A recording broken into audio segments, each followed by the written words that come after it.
ल यो चाहिँ चाकु यसरी तयार भइसके पछाडि यसलाई चाहिँ अहिले काटेर यो गिलो हुँदैन टकटक पिस बनाएर चाहिँ पिस बनाएर राख्नुपर्छ, नत्र पछि छुट्याउनै सकिन्न। यो यस्तो तरिकाले जम्छ नि, यो सेट भइसकेपछि उब्काउँदाखेरि टुक्रा टुक्रा पार्न सकिँदैन, पुरै बन्चरो ल्याएर डिङ क्रिङ हान्नुपर्छ है।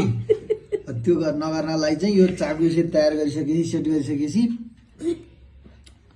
पुरै पिज्जा काटे जसरी ट्याक्क काटेर भागला राख्ने, चक्कुले काटेर अहिले भाग राख्ने। त्यसपछि यो सेट भएपछि पक्लो पक्लो उब्काउँदाखेरि टुक्रा टुक्रा हुन्छ।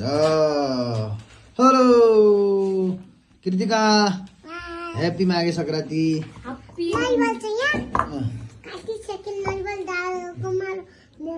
हो तिमी खान्छौ खान्नौ त चाकु?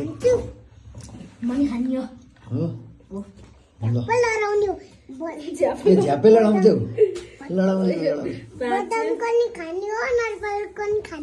फ्लेभर छ, यो चाहिँ काजु बदाम फ्लेभर एउटा छ, एउटा चाहिँ नरिवल फ्लेभरको छ। जस्तो खान मन लाग्छ त्यस्तै फ्लेभरमा चाकु बनाउन सकिन्छ है। छेउछाउको तितो बिचको मिठो हुन्छ भन्छन् उखान, त्यही भएर बिचको खाने